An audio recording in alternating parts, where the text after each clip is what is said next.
উন্নয়নের ধারাকে অব্যাহত রাখতে মমতাময়ী শেখ হাসিনার নৌকায় ভর্তি। সুতরাং আমার কাছে ডকুমেন্ট ছাড়া আমি কখনোই এ ধরনের এই পর্যায়ে এসে আমি কখনোই কথা বলব না। সেই জন্যই বলেছি যে আমরা এখানে একটা শুদ্ধ মঞ্চ তৈরি করব, no matter who he is or she is. আপনি যদি চলচ্চিত্রের বাসিন্দা হতে চান, আবার এই পরিবারের সদস্য হতে চান, আপনাকে শুদ্ধ হয়ে হতে হবে। আপনাকে আমরা অন্যায়ভাবে যে কিছু করছি না, অল আর রেকর্ডেড। তো সেই ক্ষেত্রে আপনি যদি শুদ্ধ হয়ে চলে আসেন, আপনি আমাদের পরিবারে একটা লোক হইতেই পারে, একটা যে কোনো সিচুয়েশনে, যে কোনো কারণে। সেই জন্যই আমরা বলেছি যে আমরা সর্বত্র এই সংস্কৃতির যে সমস্ত ট্যালেন্টেড ছেলেমেয়েরা আছে তাদেরকে শুদ্ধ মঞ্চে এসে পাবলিকলি সবার সামনে বলতে হবে।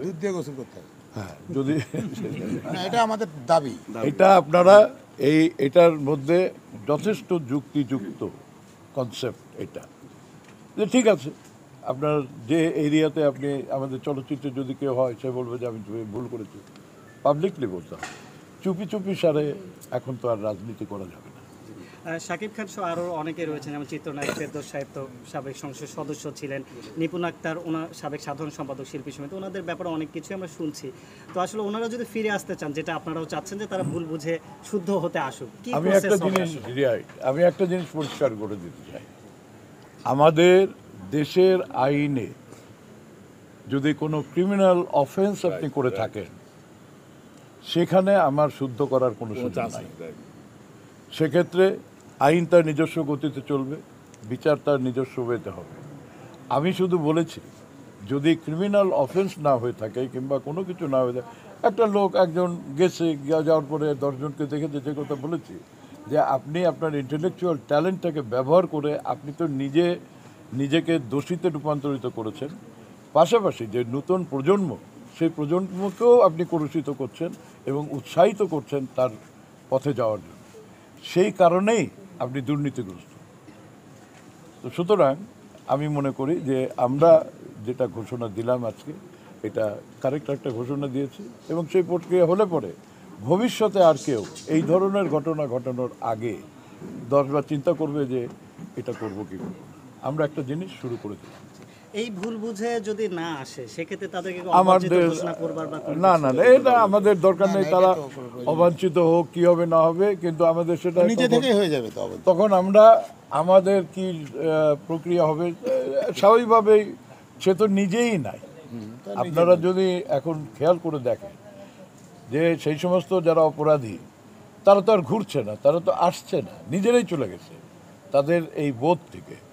তো সেটাও একটা, তারা নিজেদের উপরে নিজেরা শাস্তি দিচ্ছে। তো একটু শুনবো যে সামনে আপনাদের যেই চলচ্চিত্র স্বার্থ সংরক্ষণ যে কমিটিটি হলো বৈষম্যহীন, এটির সামনে কি কি পদক্ষেপ আসতে পারে? পদক্ষেপ তো প্রাথমিকভাবে যেটা বললাম, আর দ্বিতীয়ত যেখানেই বৈষম্য সেখানেই আমরা, যদি সেটা চলচ্চিত্র সংশ্লিষ্ট প্রত্যেকটি ক্ষেত্রে আমরা যেখানেই দেখব সেখানে আমরা ইন্টারফেয়ার করব, সেটাকে আমরা রাইট ওয়েতে, রাইট ট্র্যাকে নিয়ে আসার চেষ্টা করব। আমরা চেষ্টা করতে পারি, আমরা তো এখনো সরকার না, অন্তর্বর্তীকালীন সরকারকে আমরা সহযোগিতা করছি। আমাদের দল বলেছে তাদেরকে সহযোগিতা করার জন্য আমরা সহযোগিতা করছি। ধন্যবাদ। আপনি অনুদান নিয়ে একটি বক্তব্য দিয়েছিলেন যে এখন যেহেতু অন্তর্বর্তীকালীন সরকারের কথাও বললেন যে অনেক সিনেমা তো এখন অনুদান নিয়ে আটকে আছে, অনেক চলচ্চিত্র কিন্তু যে হয়তো বা সিনেমা কমপ্লিট হয়নি বাট অনুদান নিয়েছে। এই সিনেমাগুলো আসলে ভাগ্যে কি আছে বা সামনে এই ধরনের এটা আপনি বোধহয় একটা জিনিস মিস করছেন, সরকারি অনুদান। এটা যদি আমি অনুদান দিতাম তাহলে আমি নিতে পারতাম। এটা তো সরকারি অনুদান, সরকার সিদ্ধান্ত নেবে। আমি তো সরকারে নেই। অবশ্যই যদি আমি সরকারে থাকি কিংবা সেই সুযোগ আমার হয়, সেই ক্ষেত্রে সেই সময়ে যা করণীয় সেটা অবশ্যই করব। আর কোনো প্রশ্ন আছে? ভাই আর করেন না, জায়গা